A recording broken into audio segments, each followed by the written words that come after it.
Okay, we are live. Ami, welcome. Thank you so much for being here. I'm just so happy that I have a chance to talk to you live. I've been watching you since my husband introduced you to me 4 months ago. He was like, I think all your questions, maybe she'll be able to answer. Okay, so I have to give him credit. So here, the whole point about us having a discussion is honestly. I want to beat Bollywood to its own game. So because they're already releasing things like Brahmastra, they're releasing Ramayana. They have released Shakuntalam. So I'm like, if we are not talking more about the original narratives, I'm really worried that things might get lost. So thank you so much for being here. We watch all your Prasar Bharati, Bhopal Literature Festival, Jaipur Dialogues. I mean, you name it. I watched almost a lot of them. Of course, not like Girija ji. I think she has watched everything of Oh yours. my That's God. what she claims. Her son has read your Mahabharata Unravelled, so he's excited. He's hoping, he's busy right now, but he's hoping that you'll come back and he can ask you questions back. So, so just wanted to, I've seen a lot of your work. I wanted to ask you things that are deeply personal to me, and I know that a lot of people around me are going through. So, as far as scriptures, Hindu philosophy, Hindu scriptures are concerned, I just want to understand for myself and for those who are my loved ones who can glean something from what you have learned yourself uh, about the relevance of all of that Hmm. Eastern wisdom in our modern lives. Especially for me, I live in the US, separated from my motherland, 8,000 miles away, 20 years since I've been here. But things that I always fall back on are what our Hindu scriptures teach us. That's what I feel like. So I just wanted to start off with the first question. So Girija ji actually. So I just threw a few sentences at her and all my ideas, and she was like, "Okay, let me put them together and everything." So I really give her credit. She's one of our hosts here. So we are a few justice warriors for Sushant Singh Rajput because there is something which is not so right in what has happened to him. So we are trying to figure out what has happened, and we are trying to see this movement to its justice. So I welcome all the viewers as well. So thank you so much for being here. If you want to understand how to live an optimal life, using falling back on Eastern philosophy, I think Amy is the person for that because I've learned so much from her myself. So guys, thank you for being here. So the first question is, this is almost kind of bad things happen to good people, kind of a thing. So even in the morning, I woke up to the news that one of our very close team members here has had a very horrific setback in their life. Like I cannot even describe. Even when I'm talking, I can feel my air in my lungs getting constricted when I'm talking about the thing. So if they're such a good person, how can such tragedy befall on them? Like if you're doing everything right, uh, dharmically, how if you're trying to follow on the path, do everything right, uh, and still come through such setbacks, how do you keep going?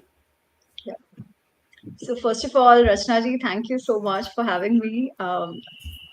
I hope I can live up to some expectation that whatever I say might be of use to somebody. As you said, I could help people lead an optimal life. I don't know. I don't think I live my life that optimally, so I don't really know. I'll just share whatever little I've been able to glean through our shastras and whatever Krishna Kripa has helped me, study and read. So pretty much it's that.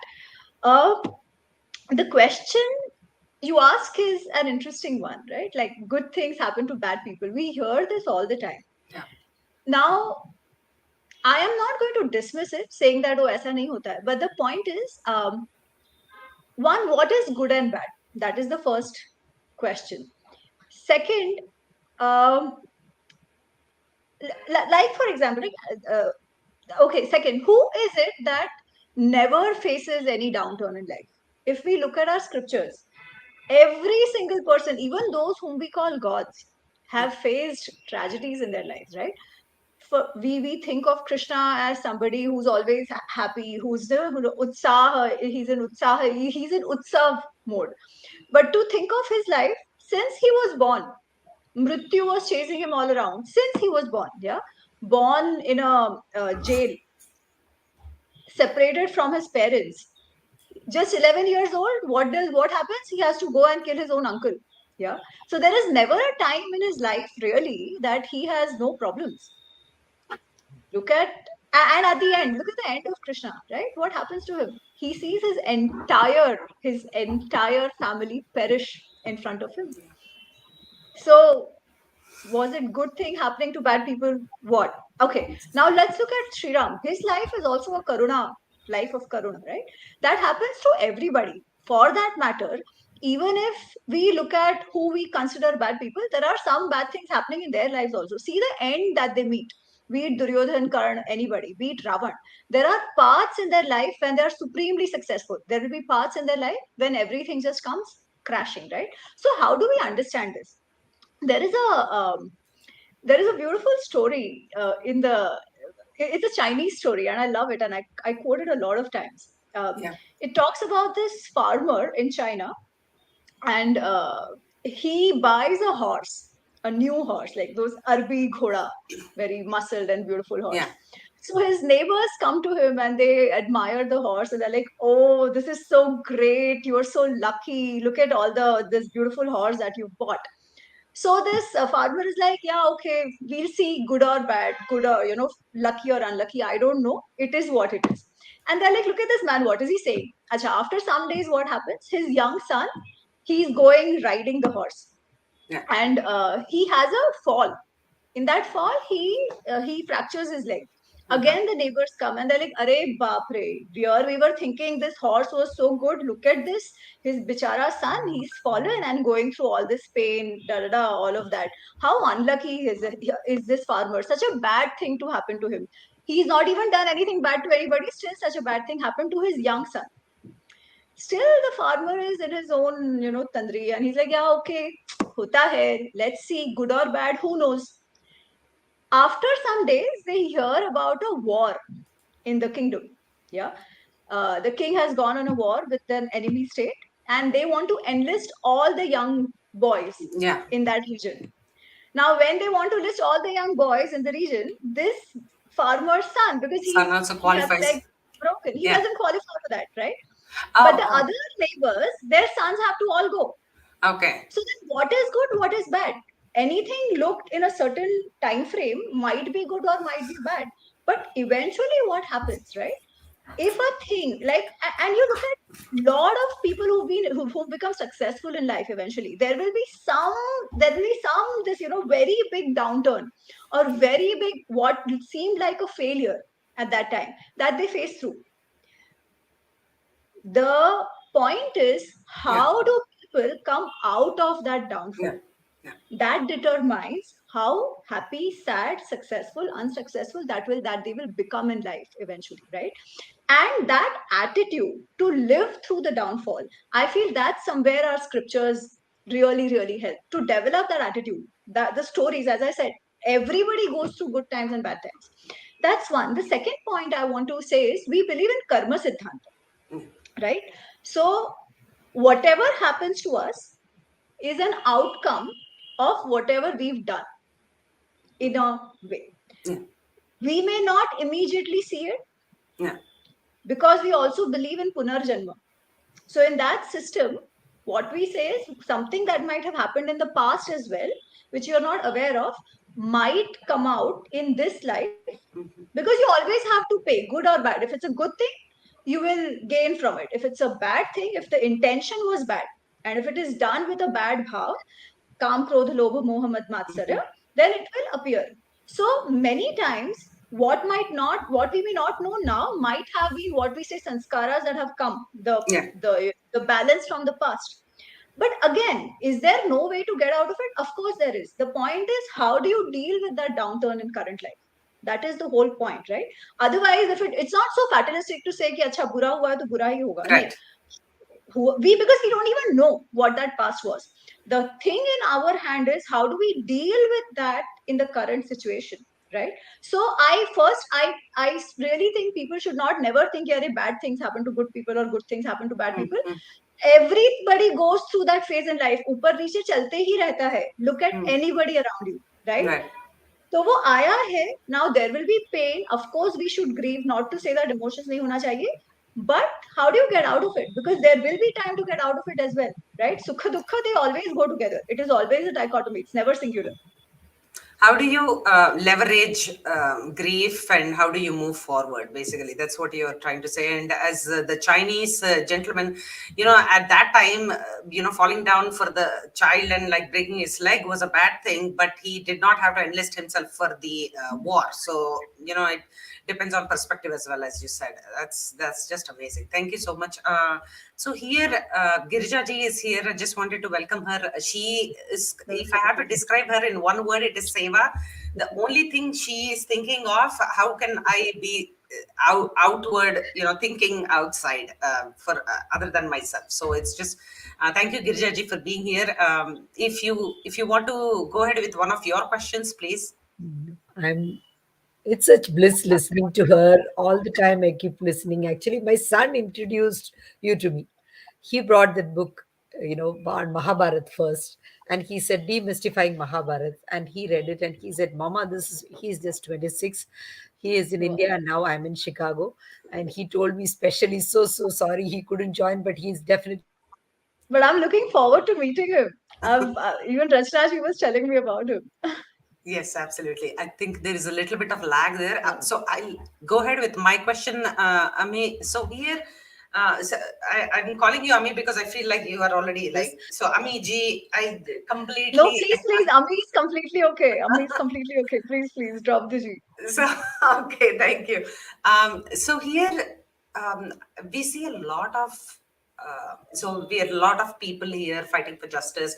A lot of us outside in the in the work life, even in your personal life. Even if you try to lift them up, even if you try to give them some positive, something to think positively and everything, they seem to be stuck in that victim mindset kind of a thing. You can see that it is very degenerative for them. You can see that from a distance. You try to be objective about it, but if you are like somehow related to them, uh, you just get emotionally bogged down by their suffering and everything. So, is there a way to help people uh, who are stuck in this vicious cycle of victimhood?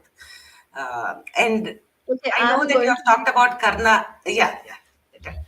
Yeah, so I was actually going to talk about Karna, but I would also be very blunt here, right? Okay. Only those can be helped who want to be helped. That is one.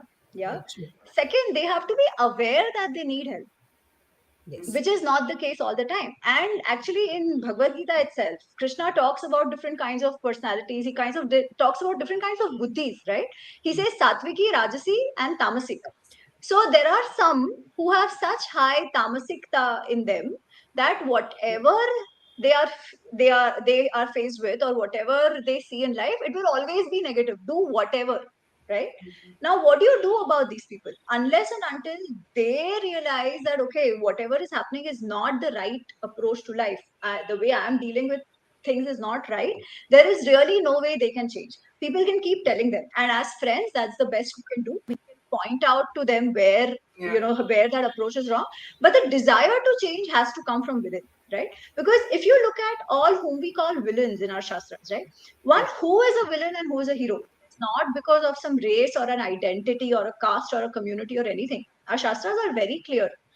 They say whoever is working, deciding, acting from a position of kam, krodha, lobha, moha, mad, matsarya, the shadaripu, yeah.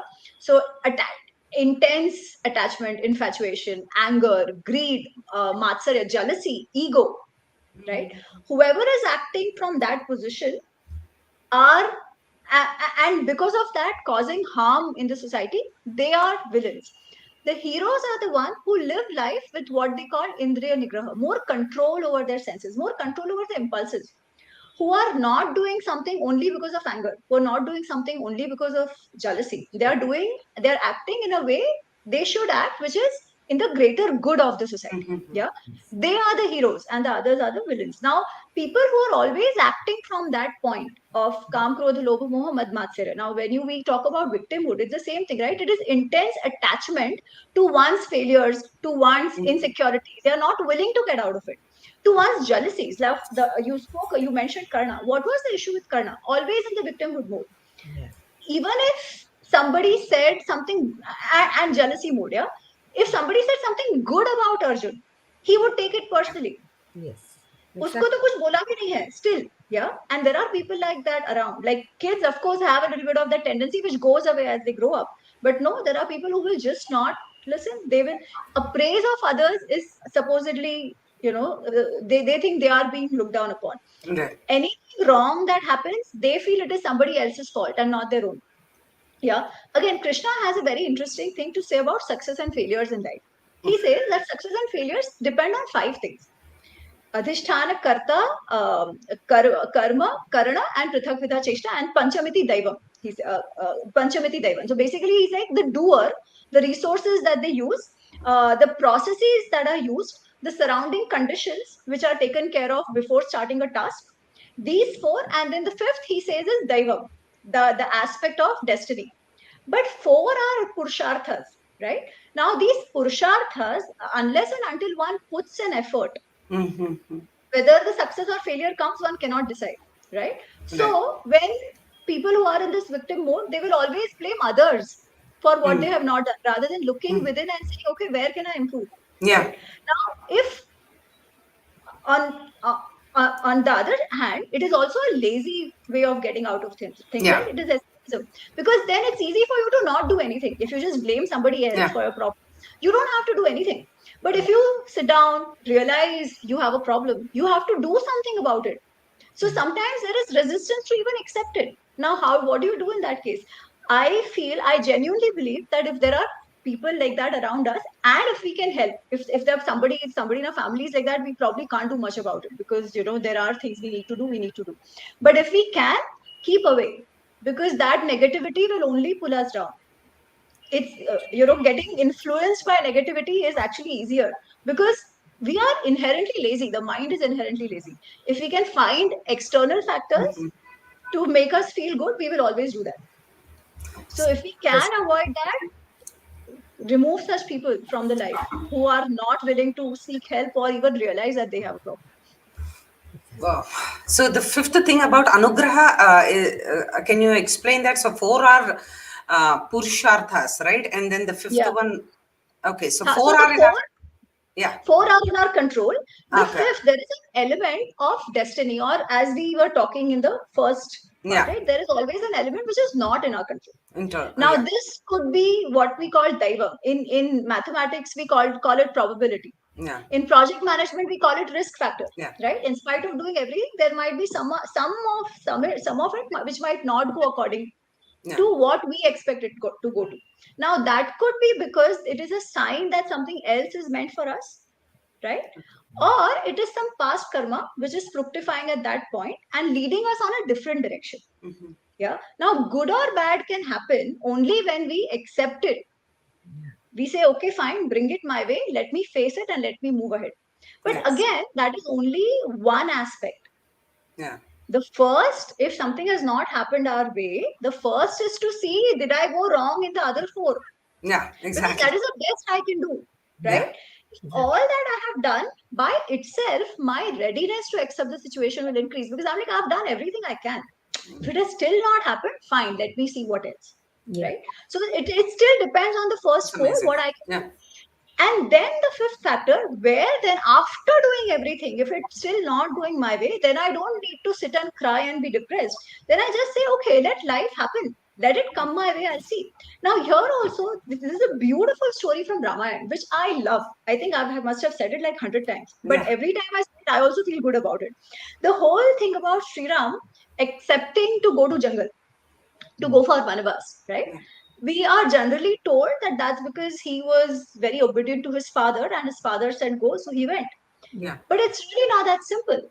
because Lakshman tells him that what you're doing is not right. You Yeah. are not only a son, you're also a Kshatriya. As a Kshatriya, if you see injustice somewhere, you must oppose it. But Sri Ram first tells him, no, no, we should listen to our father and all that. But then he says something very interesting. He says, there is nothing that I have done till now that should make Kaikai, Mata Kaikai, feel like this about me, that she would want to hurt me. Yeah. Even more importantly, she has never behaved like this in this way before. Yeah, she has loved me as much as she has loved Bharat. Third thing, my father, who cannot live without me, has actually chosen to go with his wife's Yeah. choice rather than go with his decision or the Yeah. decision of Ayodhya to crown me the prince. So clearly, this situation is such where which one I cannot make sense of, because Yeah. everything that was in my control I have done, but still something has happened which is asankalpitam akasmikam. He said something that has suddenly happened and completely out of my control. Mhm. This could only be a work of destiny. Krutanteva drashtavyam, he says. And if this is the work of destiny, I shouldn't fight it. I will only know when I let it play out. So at this point, the right thing to do is not to resist, Yeah. but to flow with the flow. What we say, right? Let life happen. Be open to possibilities in the life. So that is the importance of the fifth factor, and that is the importance of this whole philosophy that our rishis have given us. How to deal with life even in a downturn. Very Wow. true. That is why they simply say, that when one window closes, there may be another door opening, but we are only looking at the closed door, and Correct? then we don't see that there could be a better opportunity or better development. Absolutely, We don't know absolutely. what awaits us, all because we operate from fear or doubt. That is the biggest And scenario. obsession. We think what we think is only the right thing, right? This is only Absolutely. one way of being happy. This is only one way of success. That's Exactly. how we define ourselves. We limit ourselves in our own definitions. Yes, our vision itself is limited, right? We do not Correct. know many perspectives, right? And there is this question that children come up with. Rachna is okay because now Yeah. my Yeah. mind, Please. Please go yes. ahead. So children all the time say that, okay, you say that good karma leads to good future, but then why is it the child when is born, he's born with cancer, right? So it is just like what Karna says, that why was I born in such a time that, so from there it starts. So people who want to blame, they will always say, oh, they find 100 reasons why so many people are born poor. Mhm. What did they do to do deserve that, right? So what is it in our power to do? Let's do that. What they are doing, what they have got is their karma. But what is in our karma? Is it to do good for them, or is it just to be a witness? That's what Correct. I say. So are we just going to observe that, or are we going to do something about it, whatever we can? So this is what we need to tell our scriptures. So are there good examples that we can give the children, so that they understand that, okay, somebody is doing what is in their karma, and we need to do what is in our karma. So this is actually initially, as I said, right? Like take the lives of anybody, be it Krishna, be it Sri Ram, be it Pandavas who grew up where in the forest. Fatherhood also not known, right? It is only much later that they come back. Okay, all this jane do. The first point which you spoke about, keep some people are born with cancer. How do you explain that, right? Now we know the story of Ganga and Shantanu. That Bhishma, he was the eighth child. There were seven children born before him. The mother herself gives birth to them and puts them in the water. Yeah. Now I like the story. Why? Because it says we think that death is always bad. For those seven, it was mukti for something else. But they had to go through this life for that short period. Same thing for Abhimanyu. It is said that he was given for a few years and then called back to the heaven, right? Now, these stories, fact or fiction, I don't know. Yeah. But the wisdom in them is huge. Because sometimes some people are just born to achieve that mukti, which others try so long for, right? So that by itself is not necessarily bad. Again, the thing is about what do we define as good and bad, right? That definition itself needs to be expanded. That what is good and what is bad. Anything that we do from a position of Kam, Krodha, Lobha, Moha, Mad, Matsarya, that is bad. That will leave an impact which will fructify in a future situation which might not work in our favor and give us pain. It is always going to be like that, nothing else. Yeah. What From what position are we doing an action? That is why Krishna, he tells Arjun that the question is not about you killing or not killing. The question is with what bhav. Do you have the karta bhav, or are you doing it with a nimitta matra bhav? Yeah. And doing it without kam, krodha, lobha, moha, mat, matsarya. You must go and kill your relatives, not out of anger. Kill them because they deserve to be killed. They deserve punishment, because whatever they are doing is not in the interest of the society. And as a kshatriya, as a warrior, as a king, it is your dharma to do that, right? So how do we perform an action? With what approach do we perform an action is really what decides what the future karma is going to be, right? But as you mentioned, how should we act in the situation of people thinking good or bad? Best example is Krishna, right? As I was saying before, his entire life he has had problems only since the time he was born, right? He was born in a jail, went and lived with cowherds. Okay, when we see in television that, oh, they have a nice big house and all of that, you can imagine we are talking about for so many years ago, born in a cowherd family or grew up in a cowherd family, a person who actually deserved to be in the palace, right? Life wouldn't have been easy. He went as a kid, he would go out and take the cows charne ke liye, right? So, but still, what was the bhav with which he lived his life?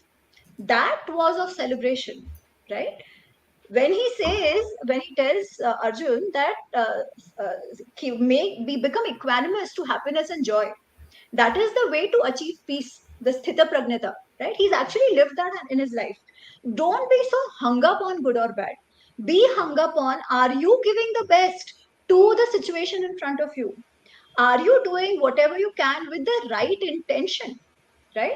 And within that limitation, that limitation, we are not gods. We will never know whether it's exactly right or wrong. We don't know, but at least is the bhav correct? That is the best we can do. Have we given our 100%? That's the best we can do. And that is why Krishna, when he talks in Gita, he's always talking about yogastha buddhi. Yeah. And he says, do everything without yogastha buddhi. What is yogastha buddhi? Yogastha buddhi is complete objectivity. What is complete objectivity? When we act from a position of sakshi bhav, so I say this a lot of times. I'm a consultant by profession. Yeah. So lots of businesses call us. Some people who have way more experience in a particular sector than I would ever have. Still, they would call consultants and pay them. Why? Why would they pay them? We do not have the domain knowledge which they have, right? If I had to go out and sell that product, I would do a terrible job, but still they call me and they pay me because I bring what we call the third party perspective. Yes, What is a third party perspective? A detached perspective, an objective perspective. exactly. Can we become objective in our own heads and pull ourselves out of that attachment, that infatuation, that calm krodha, and take a decision? That is what Krishna tells us. That is what all our Shastras tell us. That is the underlying theme of all our Shastras. How to develop that sense of equanimity and objectivity to be able to take better decisions in our life. Absolutely. Now, another question that people ask is like youngsters, when we tell them read these books, I think, let me see, just think her internet is fluctuating.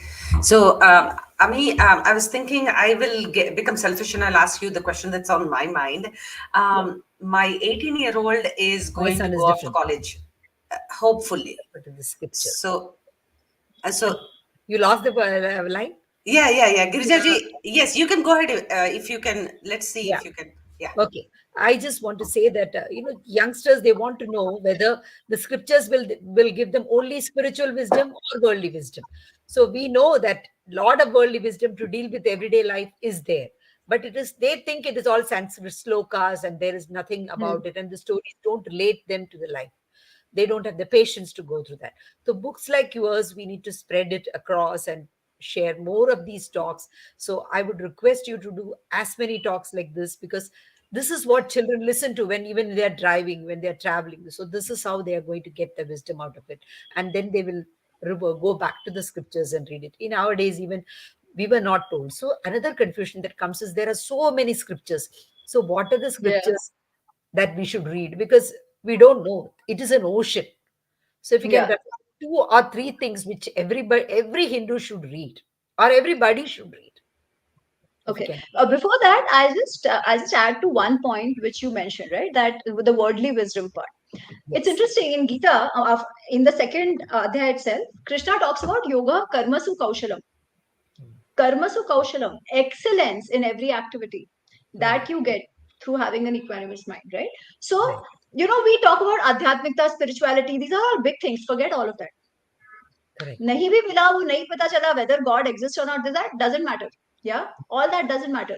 If it is helping me take the proper decisions in life, Right that now. itself is a for everything, right? It could be in Yes. choosing a partner, it could be in choosing a career, it could be dealing with a ethical dilemma that has come my way. Yeah. If that approach and attitude is helping me, that is all for worldly wisdom itself, right? Yeah. Also, how to think of our shastras as not being about worldly wisdom or worldly pleasures is also quite mistaken, because we talk about chaturvida purushartha, moksha, which is dharma, artha, kama, moksha. Moksha I won't talk about, but we also have artha and kama, right? Yes. Kama is desire, kama is also love and lust, right? Pleasure in life. We do not look down upon having pleasure in life. In Taittiriya Upanishad, the situation is that the batch of students is passing out, and their teacher is giving them a convocation address. There he says, Kushalam na pramaditavya, bhutyaihi na pramaditavya. Do not ignore your welfare. Do not ignore even your material pleasure. Yeah, he's telling them, because only when we are physically also materially satisfied can we think of going to the next level of Maslow's hierarchy, right? So all Exactly. that has to be met, and it has not been looked down upon our shastras at all. It is, in fact, it says karmasu karmasu kaushalam. Do that also to the best of your abilities. Yeah. So that is the other thing. Now to the question that what books should we read? I think again, I think different things work for different people. Yeah. Yes. Uh, but I would say if we are just starting off on this path, and also it depends from whether it's a kid or an old person or whatever. Say if it's a kid, then Panchatantra and all that, stories of Krishna, stories of Sri Ram, all these are always good to start. But say somebody in the 20s, late Yes. 20s, 30s, like people like us who want to start off, I would say Gita is a great place to start. Yeah, Bhagavad Gita. Uh, Ramayana is a very good place to start.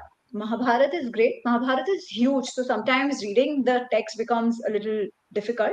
But Ramayana is not that huge. Bhagavad Gita is already a great starter, and I see Bhagavad Gita because it helps develop a drishti towards even reading the text. Otherwise, what happens is we get too hung up on certain things which don't appeal to us in present day and age. Yeah, we have to be able to say that, acha, this matters to me, I'll take it.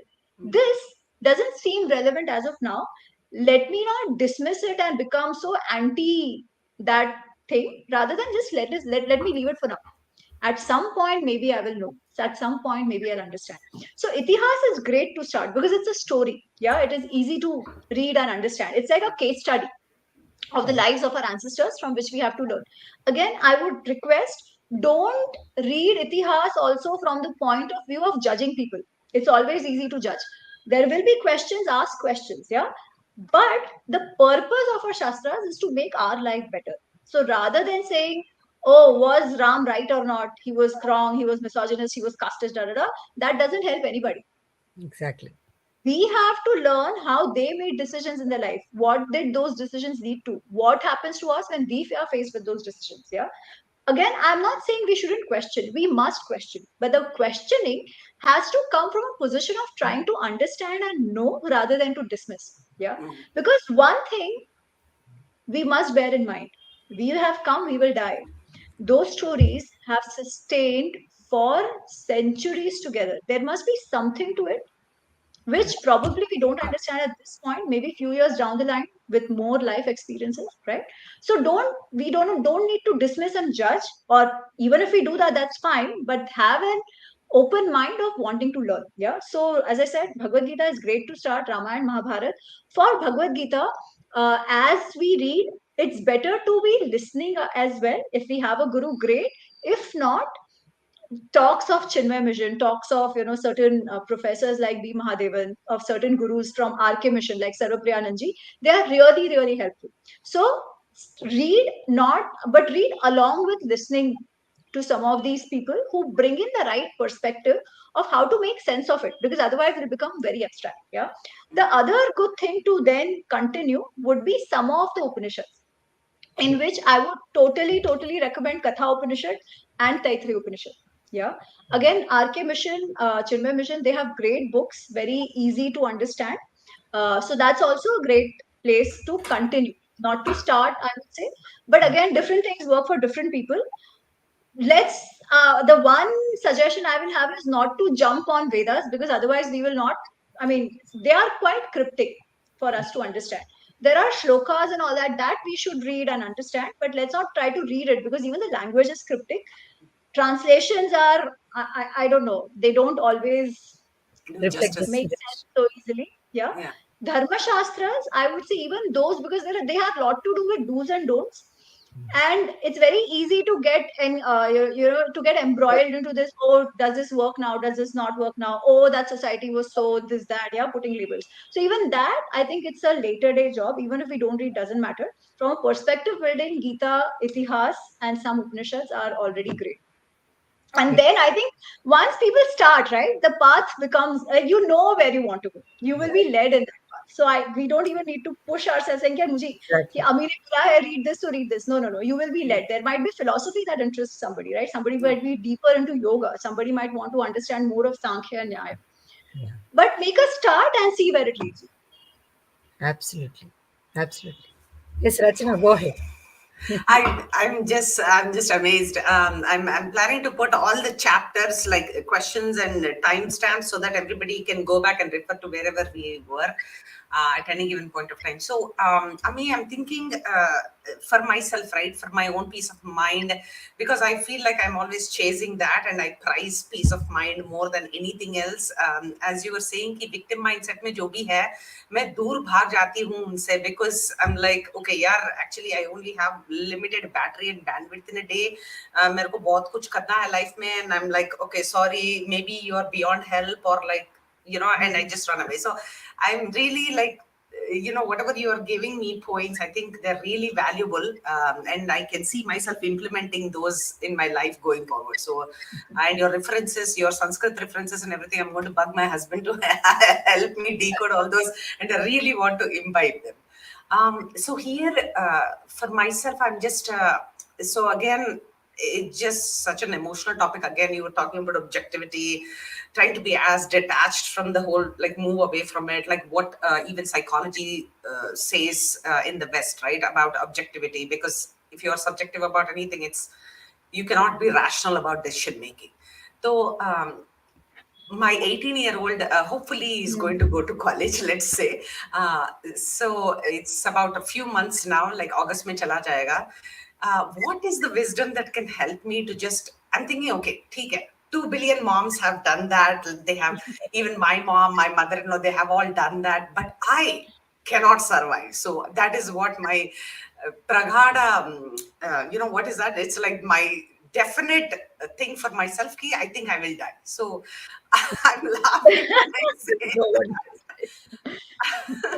So Rachna ji, I think every mom feels yeah, exactly like you do. Same. Yeah, yeah, I'm sure. Like, maybe there is a 0.01% mothers out there who will be like, ha, jao, it's all fine. Everybody else feels like you and they survive. So it's okay to feel that. There is no bigger bond than a mother and her children, right? And Yeah. that Maya is needed. That is why we have it. There is a value and purpose to it, right? So enjoy while your kid is with you. And once he or she goes away, and when you see them being happy in what they do, you are absolutely going to be fine. And I think somewhere that bond should also not go, right? That Maya has to be there. till at least that person, that kid is married. After that, the vanprastha needs to start, where they where we say, okay, now I don't need to be the decision maker in my child's life, and start moving on, which I think our ancestors. At that time, I'll do another session.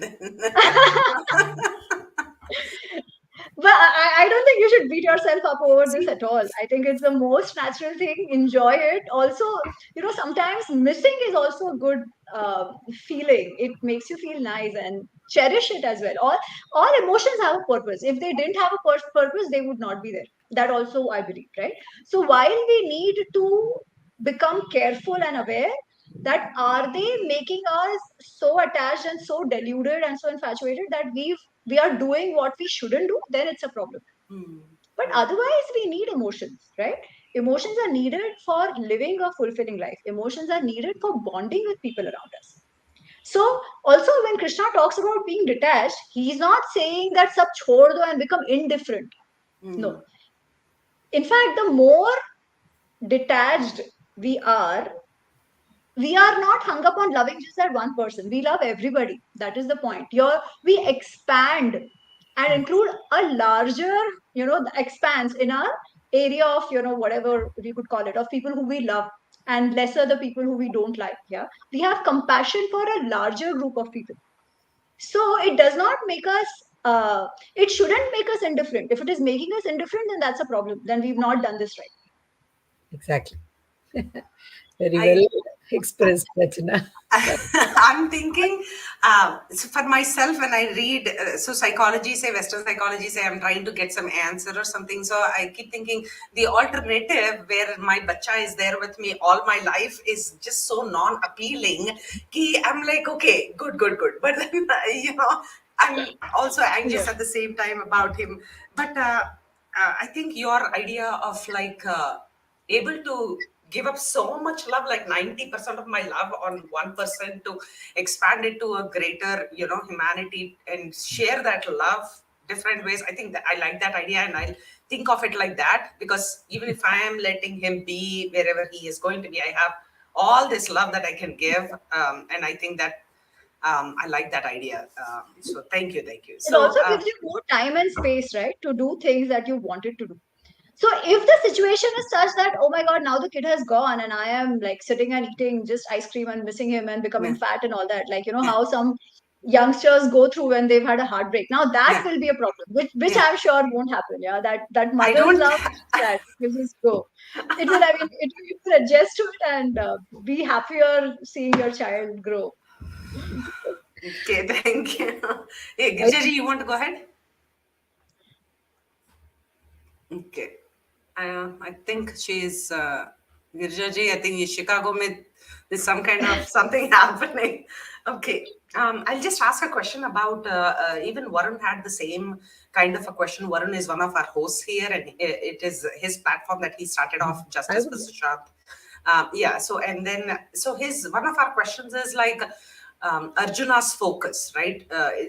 Whenever we talk about focus, whenever we talk about like having the eye on the ball kind of a thing anywhere.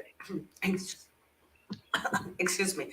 So you talk about distraction, being distraction free. So how can you develop that laser sharp focus, especially since we have started living both online and offline, and from the past 12 years, 15 years, social media and everything, so much of noise.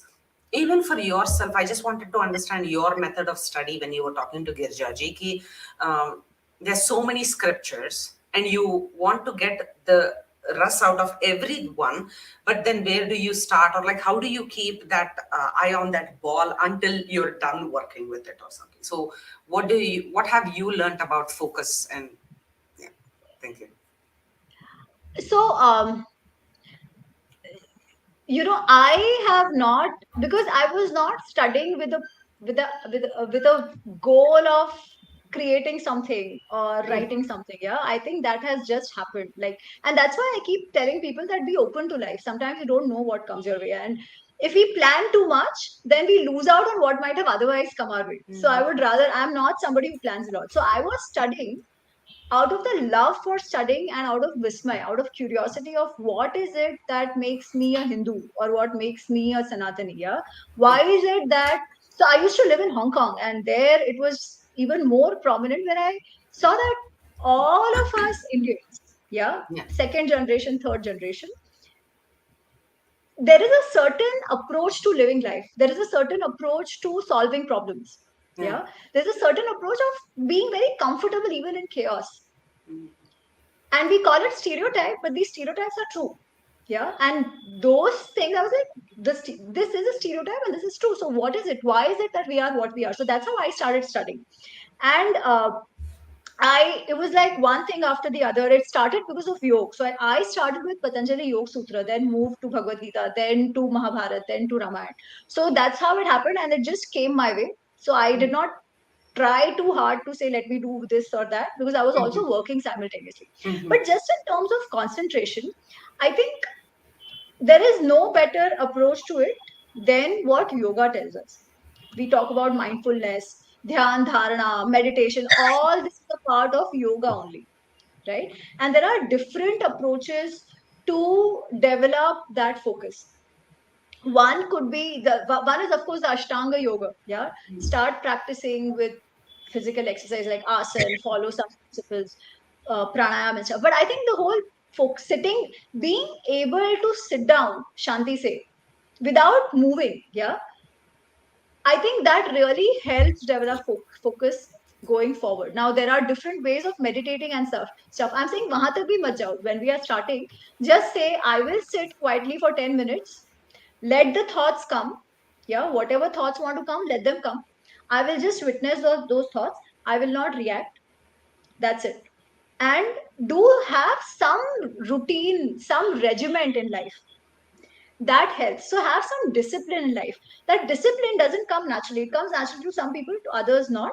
I think once we start being a little bit more disciplined in life, focus also starts developing. Then we will know where is it that we are wasting time. Where do we want to take time back from? Now, how do we do that?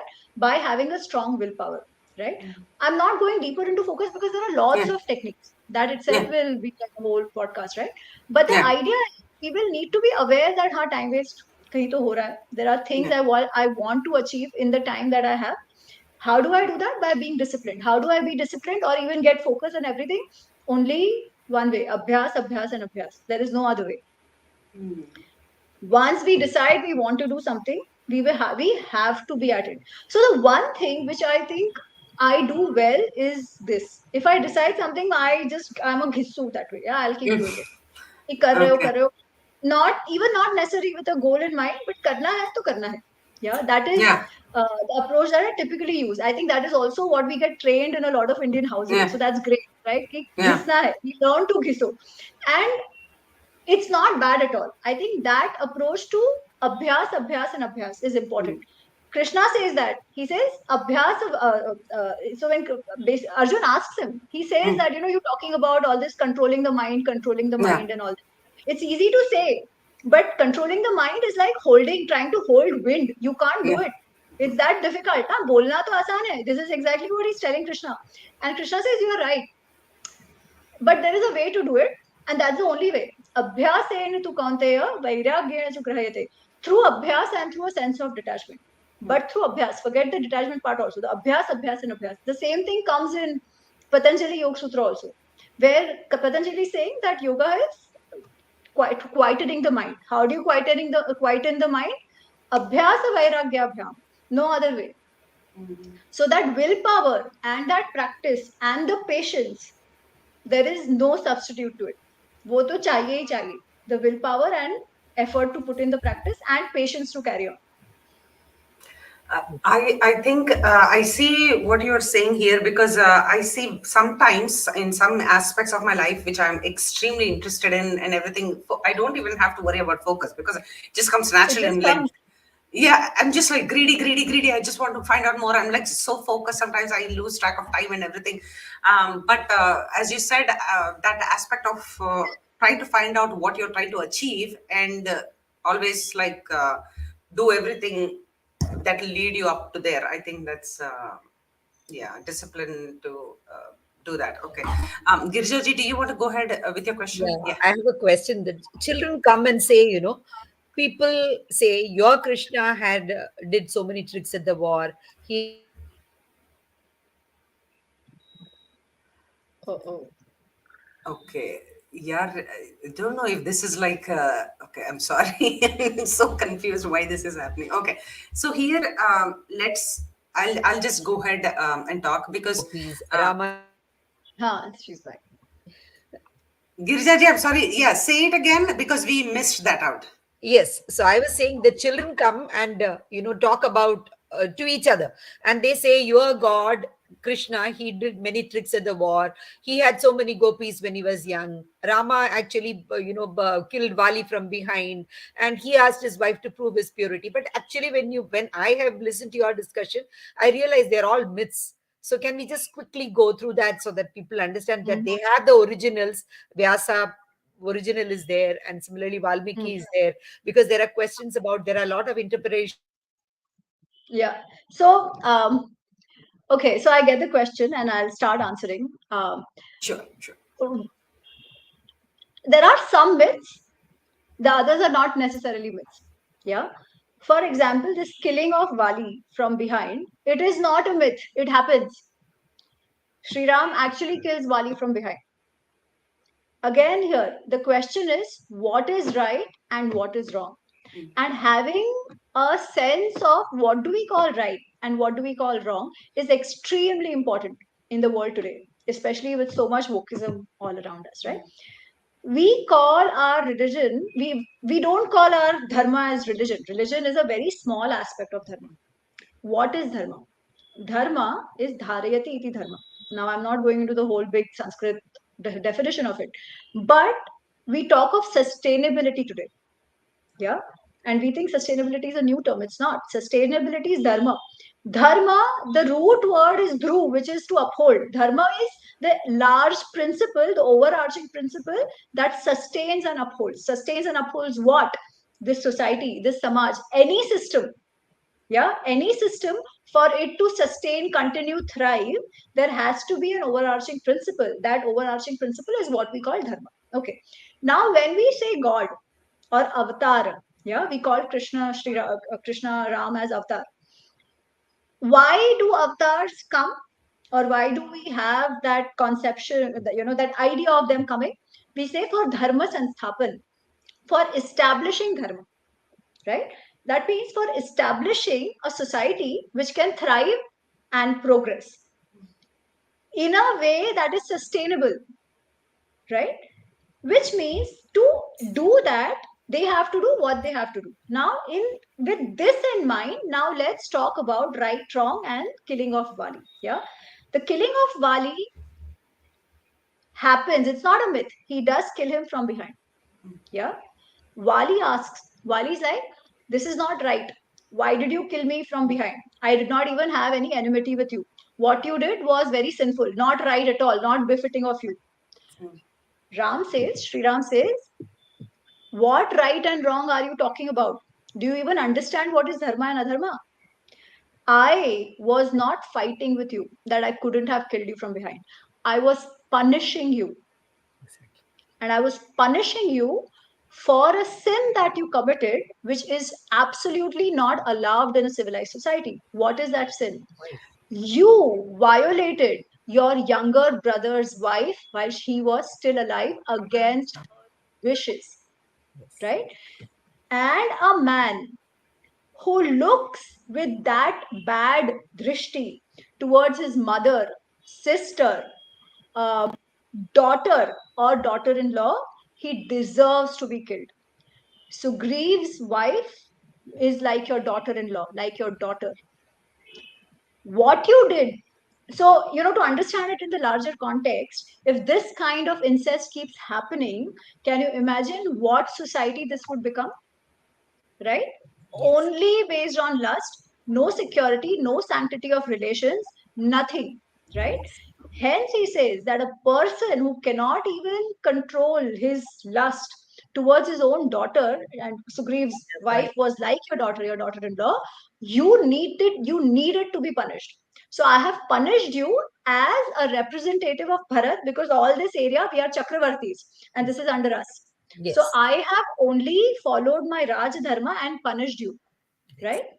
Yeah, this explanation children need to have. So I heard it Exactly. in your other video, so I wanted that to come. Yes, And that is such an important thing, right? So even today, and yes, why does it matter today? Because our whole concept of violence, non-violence, all that has gone for a toss.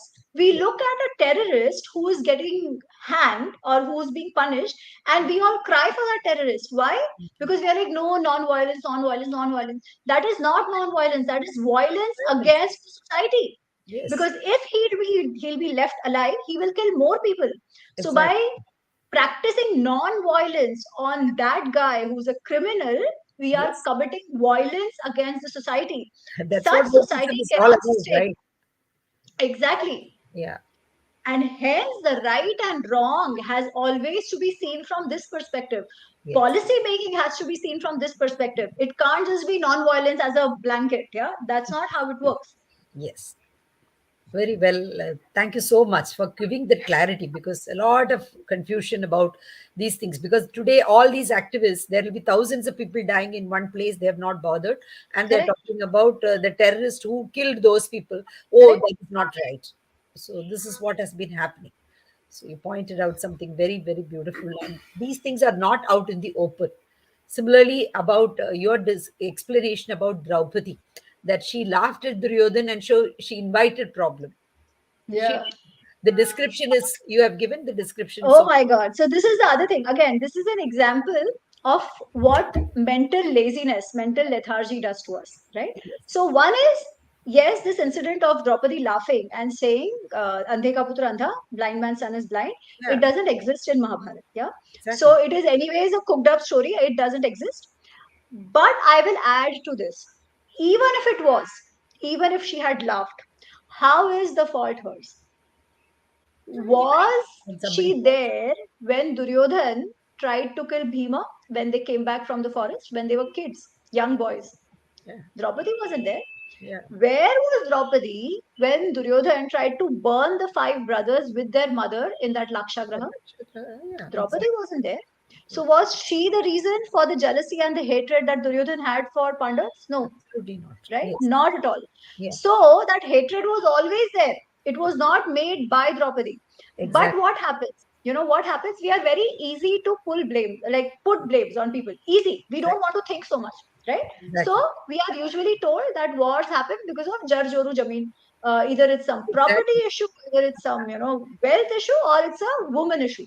Yeah, if the woman Easy. laughs, Drop. then everything will go. So don't laugh. Yeah, This is what yeah, we have heard as children. yeah. Even when you're No, forcing and even somebody, if them, she don't laughed, smile. how dare can Duryodhan act in this way of disrobing a woman? Was that laugh that big a deal? Absolutely not. Even if she had laughed. Although this entire story is cooked Yeah, up, yeah, yes, it exactly. doesn't exist. Draupadi's character is such that she is not so trivial to begin with, Exactly. yeah. But even then, even we need to ask ourselves, how do we fall for such lazy assumptions, right? Why do we fall for such lazy assumptions and say, no, no, she was the cause of the war? Shouldn't Yes, we see what happened before that, what happened after that, right? And whether the revenge that Duryodhan was trying to seek, was it even commensurate with what she had done, Yeah. right? Even if So she has done this. Yeah.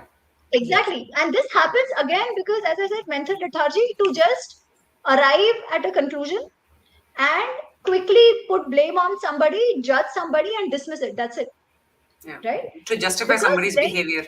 Yeah. absolutely, because if we start digging deeper, what happens? We see that, oh, Duryodhan is still doing this, Karan is still doing this. Some characteristics which they are showing, the jealousy and ego, we have that, right? So if we accept the issue is with them, then we need to do something about our flaws also, no, which we don't want to do. It's very easy to say, oh, I was hurt, so I retaliated in this way, and I'm justified in doing it. Yeah. exactly. So somewhere this all goes back to us. We are Yes, trying to justify ourselves by, yes, sticking up for whoever we are sticking up and blaming exactly. whoever we are blaming. Exactly. You like to identify with certain characters, and you will do that. Exactly. Absolutely. I'll just ask a question about the. So I think Girjaji, if you want to expand on it with what Mandodari tried to do to help Kaikeyi, you can do that. But my question is, um, so I know somebody in my family. I mean, I know is like, okay, I feel like somebody in my family is experiencing some sort of a grief. Okay, I have a sense that they might be going through some issues. I don't have any proof of it, but the perceived suffering of that person is making me suffer.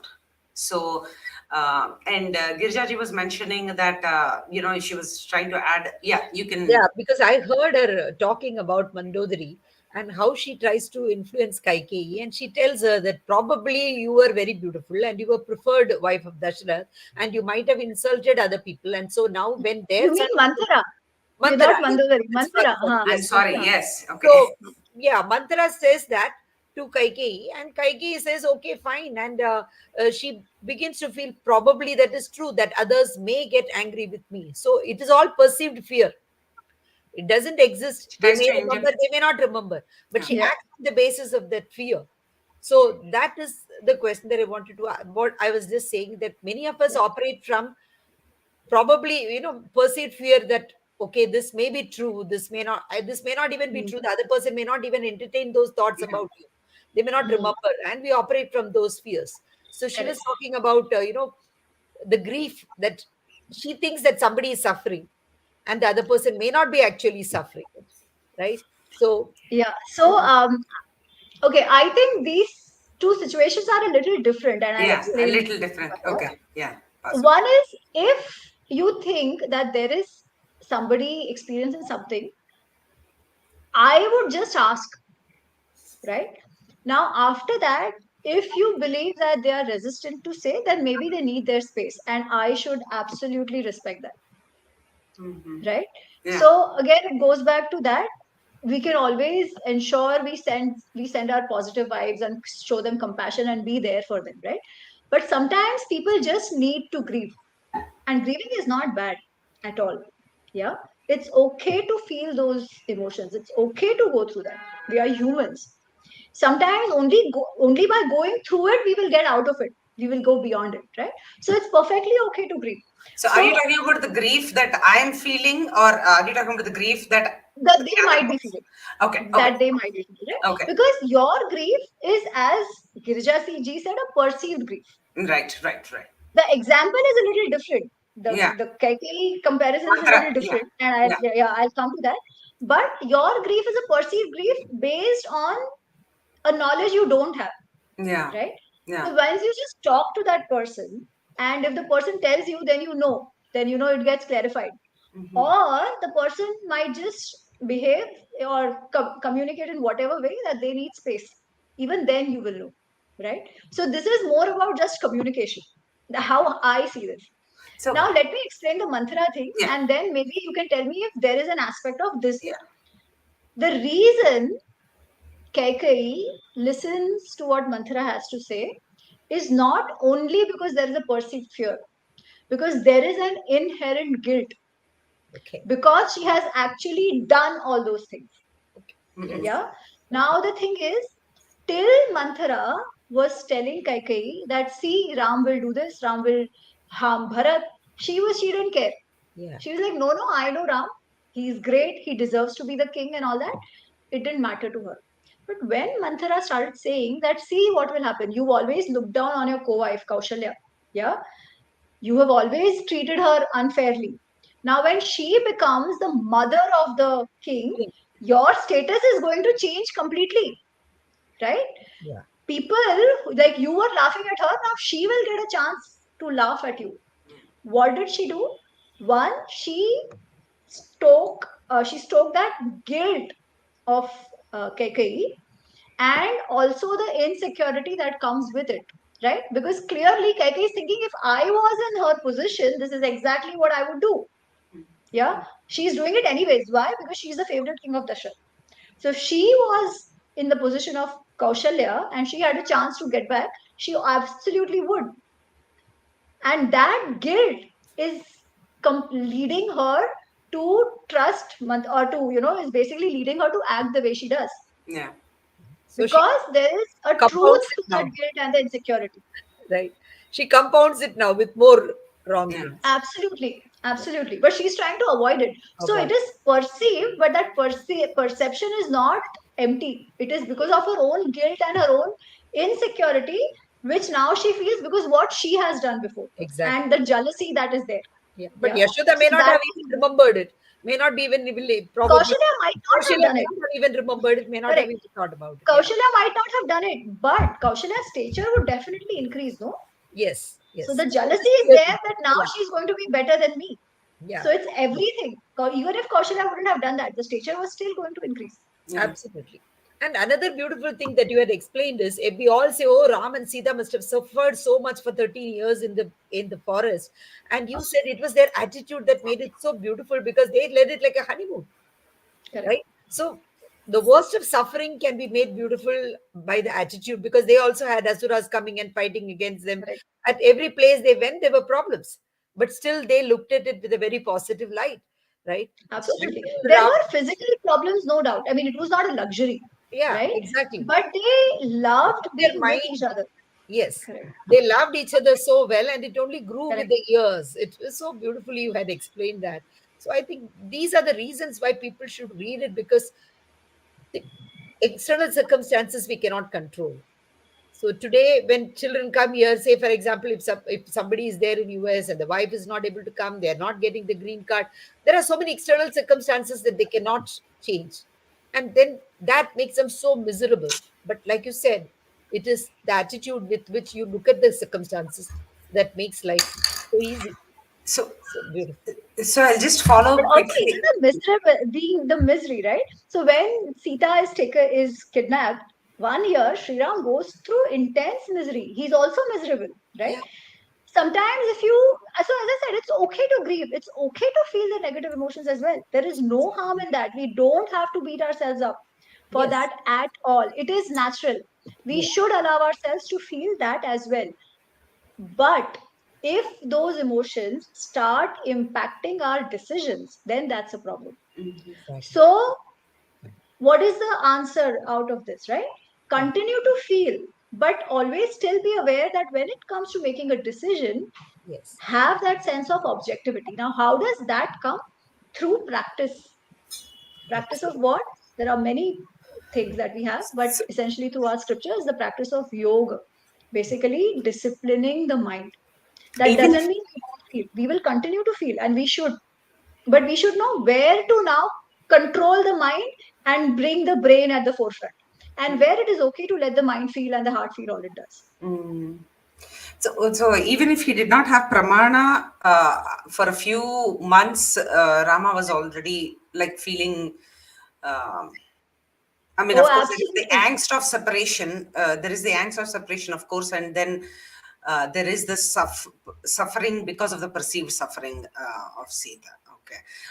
For me, I think what I'm taking away is if the other person is giving me some hints about, I just need some space to maybe either process that themselves or something. Maybe I should just be patient and see how this whole thing unravels instead of just mulling over something that I'm not really, if You I don't have the express it knowledge. to them that you're available for them, right? That's the Yeah, best you can do. You yeah, ask them if they want to, if they think they are comfortable saying, they will. If not, you just express it to them that you're available for them. okay, Sometimes just that okay, there is somebody who's going to be there for me. I might not need that help, right? yeah, yeah, But that how do I say, that support, that yeah, if I need, this person is there for me, this person thinks about me, sometimes that is enough to make us feel better and gain our confidence. Yeah. So just because you're anyways thinking so deeply about it, right, you yeah. anyways care for them, that's obvious. So just let them know that you're there for them, and then let them take a call how they want to handle it. From my side, I should do whatever I can and then leave it at that. And then, okay, that's Absolutely. amazing. Yeah. So I just I have a few more questions, but in the interest of time, I mean, I told you 1 hour, but it's 1 hour plus. Maybe a couple of more questions from the audience, and then You we okay? will we'll do a round two. How about that, Ami? Come on, say yes, yes, yes. There you Sure. go. Thank you. Thank you. Awesome. Yeah. Okay, so So, here SS is asking. I heard that the Puranas have been rewritten during the Gupta period. I can understand why this was yeah. done, but would request Amy G's opinion. Also, where are the original scripts? Is this a valid So question? we had, okay, now I don't have an exact answer to this, but I will say that our tradition was always an oral tradition, right? Writing happened much later. So for that matter, most of our Shastras have been written much later than when they were composed. For the longest time, there was an oral tradition. Please, yeah. Yeah. Now, was there a manuscript which got written during the Gupta period, or the Gupta period was when they actually started just compiling some of this? Because the era of the Gupta period itself is, people have a question mark on that itself. Some people say that it's actually many years before what it is supposed to be. Yeah. So we don't really have an answer to that. But if the question is that have have some of these texts been have they grown over time? Has there been more additions, deletions from it? I'm sure. Yeah, I'm sure some of it might have happened, especially in the Puranas. Especially in the Puranas. Itihas, not so much, because there still requires to be some sort of how do I say, continuity, right? Even in that, there has been, and that is why we've had all this whole critical edition, the work that of critical edition that has been undertaken for Itihas. Now, what is a critical edition? So when our Shastras started getting written, right, it is not as if there was only one person who knew it and who was writing it, because it was an oral tradition. The stories had spread far and wide. Again, it was in Sanskrit and in a chanda, in a certain meter format. The reason we have a meter format is to preserve the text to a great extent. Yeah, because you can't just make a meter and make it's easy to manipulate prose, not so much to manipulate something that is written in a meter format, right? So that was the idea, and also that's how. But still, there were shishyas who took the stories to different places. Da da da. Even when the writing would have happened, it would have happened in different places. That is why there are lots of manuscripts of these texts available. Yeah. So what they did for Ramayana and Mahabharata in the early 20th century is that they said, okay, let's try and find out if we can get to the most authentic version. Yeah. Yes. That, and the most authentic and consistent version that we can get to from what we have right now. Now, where is the original one? Nobody Who knows. knows, Yeah. right? We have no clue about it. But what they did is, as far as possible, as back in the years they could go, they collected all the manuscripts written in Devanagari, written in Sharda script, all of that. Yeah. And a 50 plus year exercise was undertaken to compare these manuscripts and come up with a story which was common across all of them. So there were about 1,260 manuscripts which Wow. were found across India for Mahabharata. Yeah. Of that, Bhandarkar Oriental Research Institute, they have come up with the critical edition. Now, how do they make the critical edition? What they do is they look at the different manuscripts and they see what are the common parts. So, for example, if there is one incident which appears in one manuscript but not in 10, then the probability of that being an interpolation is higher.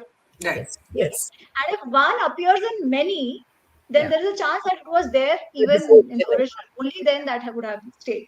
So that way they could identify what are some of these interpolated pieces and came up with a Gori critical edition. Is it perfect? Maybe not, but that is the best we have. Yeah, that is the best we have.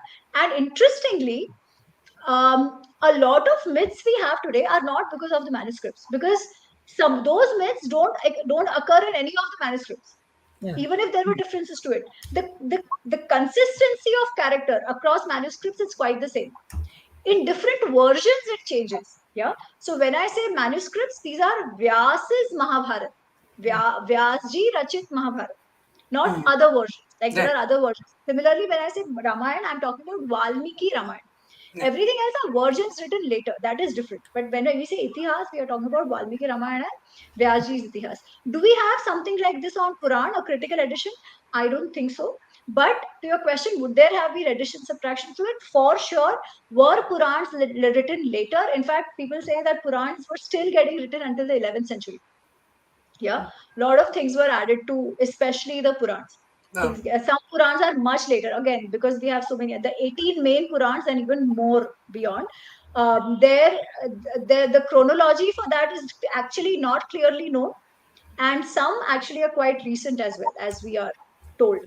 I'm So worried. there's one. I'm worried that critical edition will be released by WhatsApp University also. I'm really worried that that might also happen. So, No, so it's a very very intense exercise. The whole critical edition, making of a critical edition, is yeah, a very very that's very amazing. intense exercise. That you have the right answer for SSG. That's amazing. Thank you, Ami. So here, Rocky Ji has a question. Please enlighten us on the recent Ramcharitmanas controversy. Section claims the epic is anti-Dalits. That's the issue. We look. Why are we looking everything from this caste community? Da da da da da. Has Sri Ram said anything about any specific community? In Ramcharitmanas, now I'm not talking about Valmiki Ramayana because Ramcharitmanas has lots of things which probably are different from Valmiki Ramayana. So let that be. In Ramcharitmanas, he is shown to eat the meat, the juthe bear of Shabri. Yeah. If it was anti-Dalit, anti-whatever caste and stuff, would that happen? That wouldn't have happened. In fact, it's the most inclusive text in that sense, right? Yeah. Guha, Kaivat, the characters.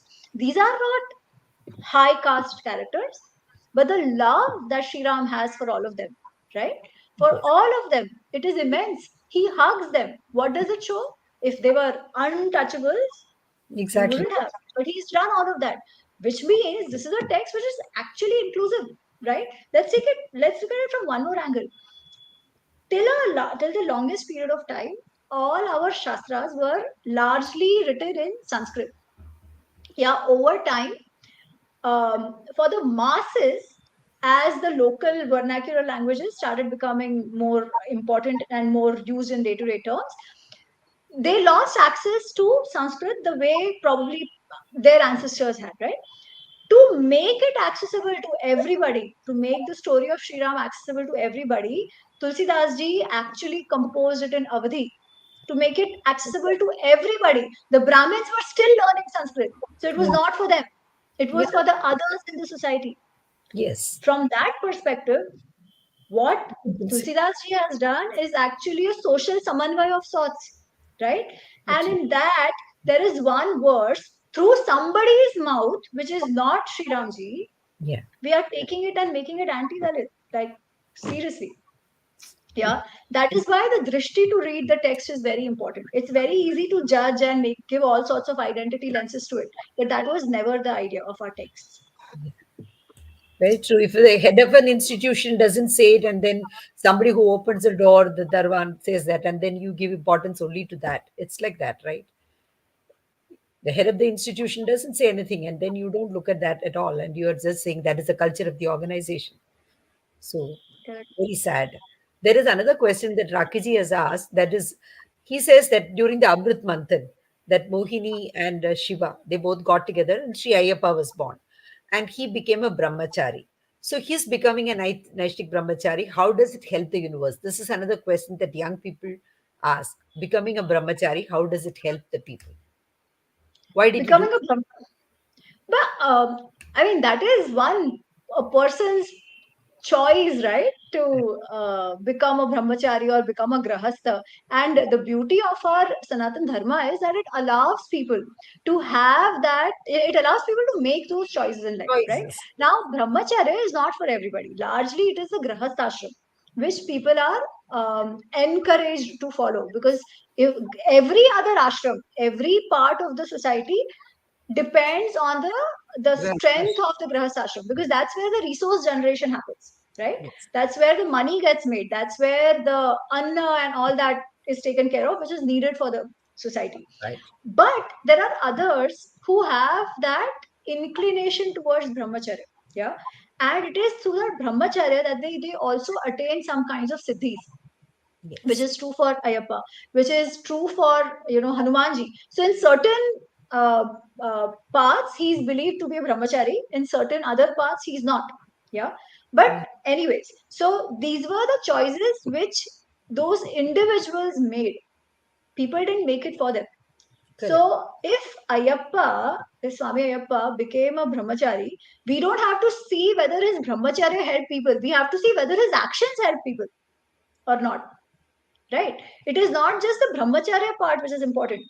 That is one of the things which he chose, which helped him retain, gain power, achieve siddhi, vagere, vagere. Because brahmacharya is also a type of tapasya. Yeah, it is not easy. It is also a type of tapasya. He chose to do this tapasya. Yes. And again, that is also only one rupa, right? There are Right. Kartikeya Swami, we know he's married as well and he has wives as well. So this is a specific rupa, and every rupa is born for a certain goal. Yeah. Now I don't know the entire Ayappa story, so I would not be able to explain that. But I'm sure that he was born for a certain goal. Hence, that rupa chose to be a brahmachari to be able to do that tapasya, gain those powers to be able to do what he was meant to do in that life. So Yes. we need to look at it from that perspective. Was that action beneficial for the society rather than what he chose to do as his tapasya? Yes. Got it. Absolutely. Yes, Rachana, go ahead. So I have a truckload of other questions, but I'll just reserve all of them for the next time. Ami, I want you to tell us something like a takeaway that will just energize us, all of us who are like looking to transcend our daily struggles, just like too much of drama, fighting fires at work, like whatever, right? Just how do you in the morning I'm like ready to conquer the day, but like 12 o'clock, 1 o'clock, 3, I don't know. So how do you keep up with that energy? I'm sure it's like 10 o'clock plus for you, but you're still No, like no, trying as to, I go through all this as well. Yeah, I go through all of this as well. But there yeah. is one thing that keeps me going. So I always tell myself that Krishna has brought me till here. He will take care of me aage also. I think that really helps, right? Yes. What was I anyways? He ensured I come to here. It is his problem to ensure I reach wherever I need to reach, right? So he will do it. Let him just guide me and I'll do. Not Exactly. my problem. Wow. That really, really helps me. That's amazing. That's So I amazing. would say just have that Shraddha, यहाँ तक लाए है ना, आगे ले ही जाएंगे. He's Exactly. taken care of us till now. He will take care. Whoever you believe as Ishta, why not? Wow. Absolutely.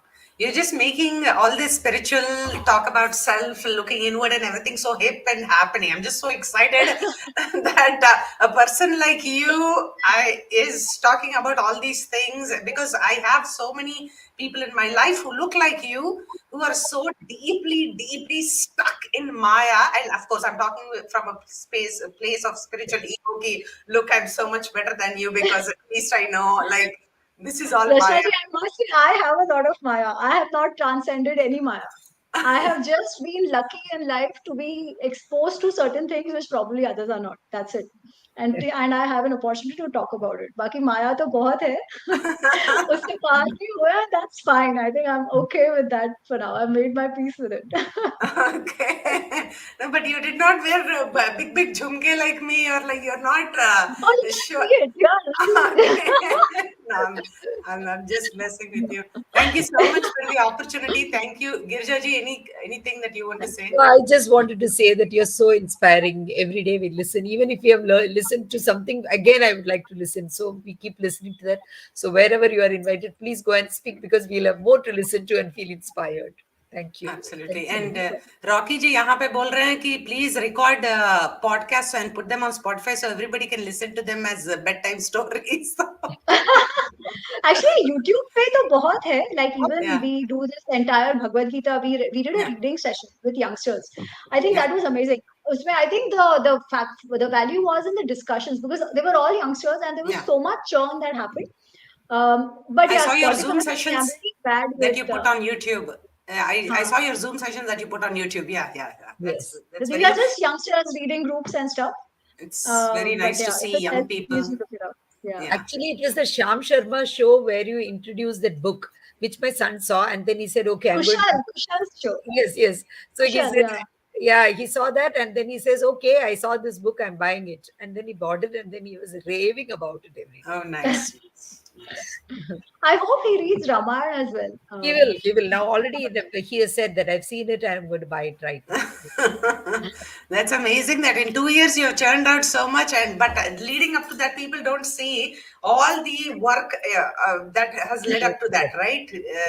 People just see, as you were saying in one of the podcasts, it was COVID, and you had that downtime where you were thinking of all these, and they all came about in the form of book. But I'm sure so much of it led up to you I come. was studying for a long time, but Yeah, as I said, not with an objective of doing much with it. It was yeah, just out of my curiosity. for So yourself. yeah, I think it just came together Yeah. during the COVID time. But the studying has been happening for a while. So That was not and your glad intention. that That was a divine intention. exactly, Yeah, exactly. it's all him. There's nothing me. It's Yes, all him. absolutely. My very good friend says ki if you have invented a cancer drug, like why would you hide it, right? So glad that you, of all the synthesis and everything that you did, you put them out there for everybody else also to consume, because it's not easy what you did. Those So who do not know the language are yeah, those who are very, it's too late for them to study. They will at least have access to all this. Why should we deny? Absolutely thank you, beautiful.